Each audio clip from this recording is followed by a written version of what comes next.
Cara membuat laporan di kantor polisi.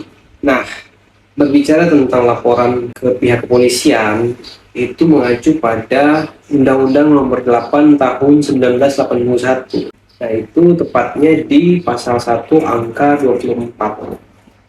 Itu bunyinya, laporan adalah pemberitahuan yang disampaikan oleh seseorang karena hak atau kewajibannya berdasarkan undang-undang kepada pejabat yang berwenang. Nah, itu tentang telah atau diduga akan terjadinya suatu tindak pidana. Nah, setiap laporan yang dilaporkan itu belum tentu merupakan suatu tindak pidana. Oleh karena itu dibutuhkan yang namanya penyelidikan. Nah, penyelidikan itu dilakukan oleh pejabat yang berwenang. Di antaranya itu ada kepolisian ya, polisi, terus kemudian jaksa berdasarkan perintah undang-undang.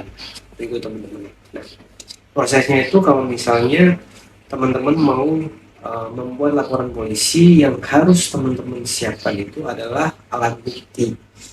Jadi alat bukti itu bisa berupa alat bukti surat atau keterangan saksi, tergantung pada tindak pidana apa yang mau dilaporkan. Kalau misalnya kayak yang lagi rame KDRT misalnya, itu teman-teman bisa visum, nanti hasil visum itu dipakai untuk alat bukti laporan, itu bisa juga seperti itu. Nah, nanti prosesnya teman-teman datang ke kantor kepolisian tempat di mana tindak pidana itu dilakukan.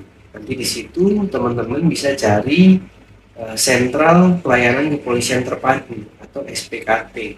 Di situ nanti teman-teman akan dilayani sama petugas yang bertugas. Nanti akan ditanyakan tentang kronologi kejadiannya seperti apa, kemudian bukti-bukti apa aja yang teman-teman punya, seperti itu. Nanti setelah itu teman-teman akan dikasih surat bukti laporan.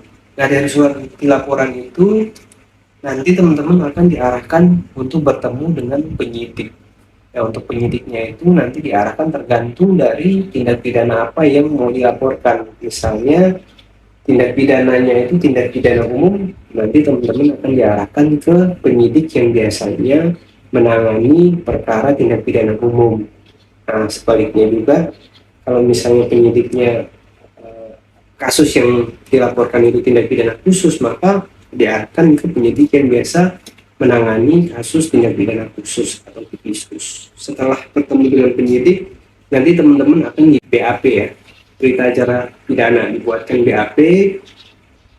Teman-teman diminta untuk menceritakan kronologi kasusnya seperti apa, kemudian menyerahkan alat bukti apa aja yang teman-teman punya. Nanti setelah menyerahkan alat-alat bukti, kemudian teman-teman setelah itu mungkin biasanya boleh pulang ya. Nanti polisi akan melakukan namanya gelar perkara untuk penyidikan dan penyelidikan. Nanti biasanya setelah itu teman-teman bisa menunggu surat yang nanti akan dikirimkan. Nah, namanya itu SP2HP. Jadi surat pemberitahuan perkembangan hasil penyidikan, seperti itu teman-teman.